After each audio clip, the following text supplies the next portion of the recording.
Saludo. Abraham, buenas tardes. Querido Julio, qué gusto platicar contigo esta tarde. Igualmente, Abraham, todo muy movido con dos hechos trascendentes que son el ejercicio revocatorio de mandato presidencial de este domingo, pero contigo quiero hablar específicamente sobre el tema de la reforma eléctrica, lo aprobado ayer por la Corte y lo que habrá de someterse a votación la próxima semana en el Congreso de la Unión. ¿Avanza estancado? ¿Cómo va todo este proceso, Abraham?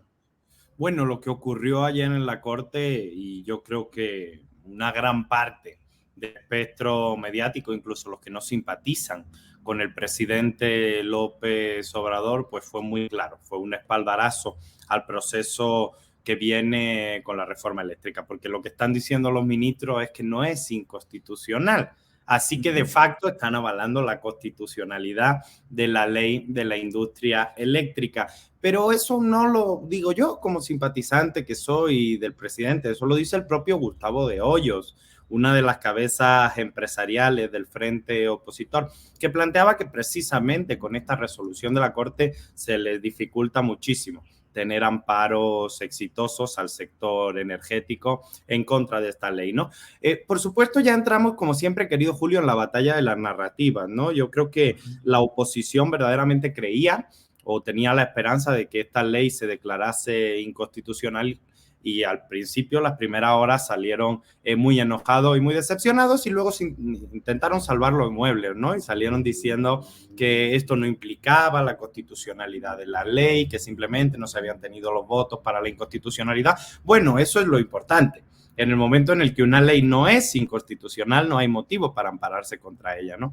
Y lo bueno es que los ministros ya se posicionaron sobre esto. Hubo 4 ministras y ministros que entendieron que el interés nacional está por encima del derecho a la competencia de las empresas extranjeras, ¿no? Porque en verdad lo que estaba en discusión en la Corte, querido Julio, lo que subyacía el debate era si ese derecho a la competencia que tienen las empresas extranjeras puede estar por encima del interés nacional, ¿no? Por fortuna hubo 4 ministras y ministros que se resistieron a aceptar eso, que entienden que el interés nacional está por encima de un derecho legítimo como es el de la competencia y en esta nos hallamos. Yo creo que eso ayuda mucho a la negociación de la reforma eléctrica. ¿Por qué? Porque el 80% de lo importante de la reforma constitucional ya está en la ley de la industria eléctrica y ya está avalado incluso por la Corte, en su momento fue aprobado por el legislativo.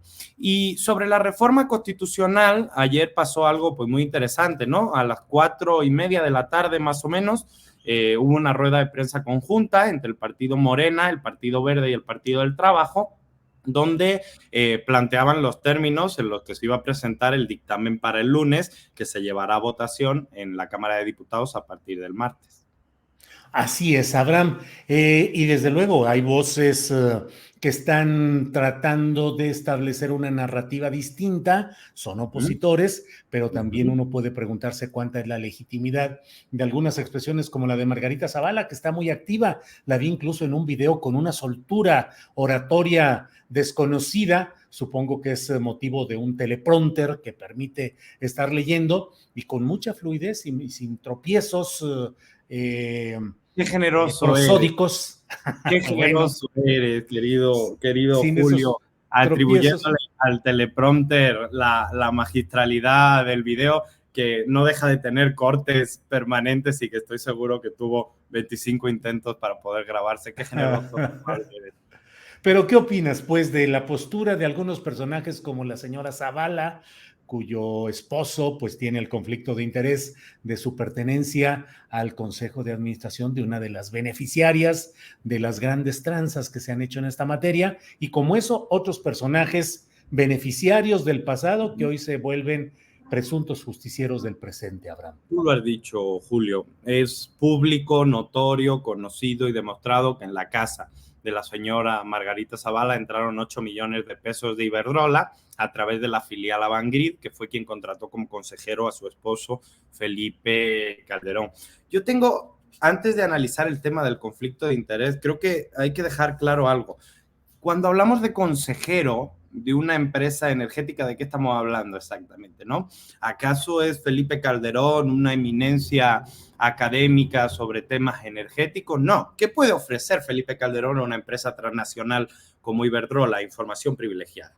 Los consejeros que salen de la política después de tener cargos de decisión, recordemos que Calderón no solo fue presidente de la República, también fue secretario de Energía con Vicente Fox, después de salir del poder público y estar en cargos decisorios con información privilegiada, lo que ofrecen a esas empresas como consejeros y cabilderos son, uno, sus contactos para el cabildeo, y dos, la información privilegiada que pertenece a todos los mexicanos, que sirve para cuidar el interés de los mexicanos y que como consejero malvenden al interés de las empresas transnacionales. O sea, cuando alguien que está en la política se va como consejero a una gran empresa, lo que está haciendo es traficar información privilegiada, traficar información delicada del interés nacional, vendiéndola a un precio relativamente alto a empresas transnacionales. No le pagan 8 millones de pesos a Calderón como consejero de Iberdrola porque sea una eminencia en temas energéticos. Se los pagan porque tiene información privilegiada del pueblo de México que malvende a estas empresas. Eso es lo que ocurre y en España lo llamamos puerta giratoria. Y era algo muy típico, ¿no? Políticos que salen de la vida pública se integran en los consejos de administración de la banca, de las empresas energéticas y muy en particular de las energéticas que tienen que ver con la electricidad. Abraham, ayer... Hay un conflicto de interés, entonces. Claro. Abraham, ayer casi a esta hora, es decir, a la 1:37, pusiste un tuit que dice: ¿quién jala a plantarse en San Lázaro a decirle a los diputados que escuchan al pueblo de México y aprueben la reforma eléctrica? Y al menos hasta este momento lleva 11,200 likes. ¿Qué pasó con esa convocatoria y qué puede suceder?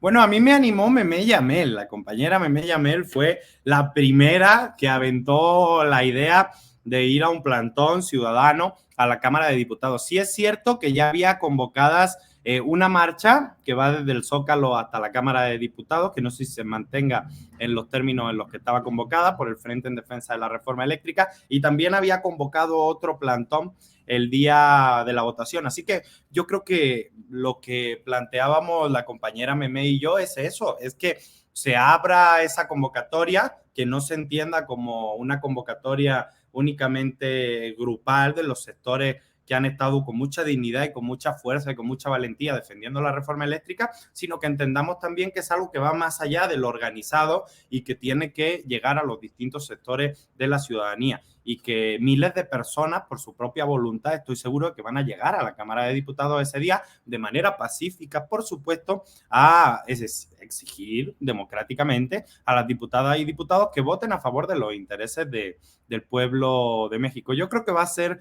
un día interesante, yo creo que eso nutre la democracia mexicana, tener un pueblo organizado en las calles demandándole a su clase política lo que tiene que hacer para defender los intereses nacionales, es algo que nos fortalece a todas y a todos. Yo ya he estado en plantones anteriores, tuvimos hace apenas un mes un meeting afuera de la Cámara de Diputados, salieron las diputadas y diputados de la 4T explicando por qué iban a votar a favor, llegaron multitud de organizaciones, muchas vinculadas al sindicato Luz y Fuerza, que fue extinto y reprimido por Felipe Calderón y Javier Lozano. Así que yo siento que hay mucho margen para, por un lado, los agraviados directos del desmantelamiento energético, como son Luz y Fuerza, como es el ESME, organizarse, demostrar que son un sector fuerte, comprometido con los intereses nacionales, como siempre lo han sido, y también una parte menos organizada, más abierta, más de convocatoria ciudadana, que se puede converger en la Cámara de Diputados y que puede ser muy interesante, muy grato para todas y todos.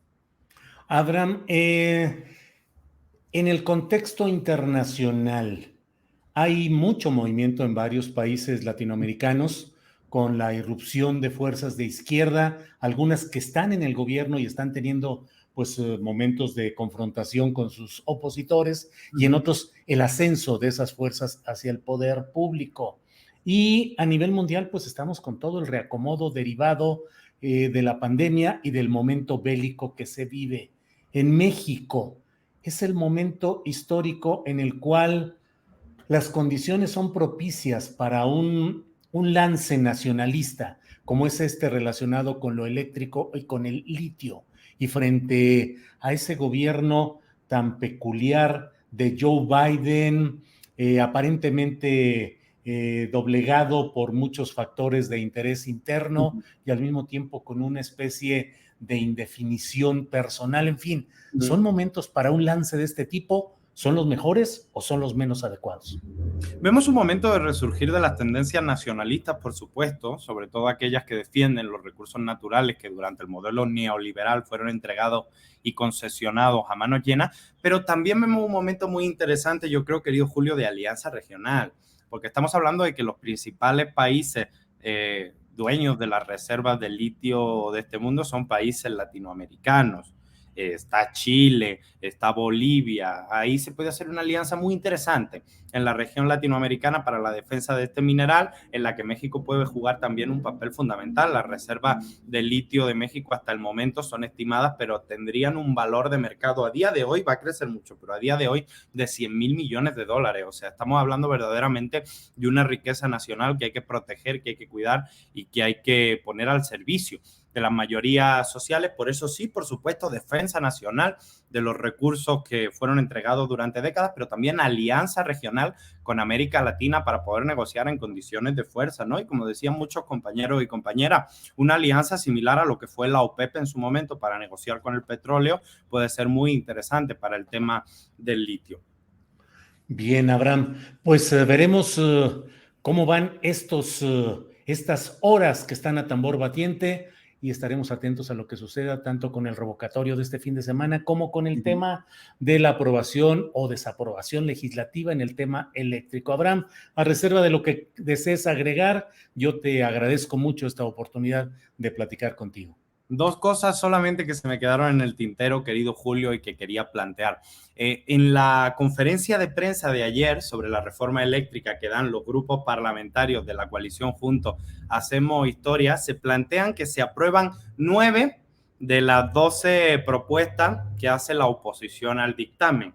Curiosamente, la mayoría de las propuestas que hace la oposición son simplemente puntualizaciones que deberían ir en una ley secundaria, pero que la oposición quiere que tenga carácter constitucional, pero que van de acuerdo con el dictamen en general o con la propuesta en general de la reforma eléctrica, por eso se aprueban, son del PRI, del PAN y del PRD indistintamente. Simplemente es eso, son parámetros que podrían ir en leyes secundarias que ellos quieren subir a rango constitucional, así que pues ya no tienen ningún pretexto para votar en contra de la reforma eléctrica, porque si no estarían votando incluso en contra de su propia propuesta. Y por otro lado, si no sale la reforma eléctrica, a pesar de que ya salió la ley de la industria eléctrica que ayuda mucho y a pesar de que se puede proteger el litio con la ley de minería, es importante poner los cortafuegos suficientes para que no avancemos a un modelo como el español.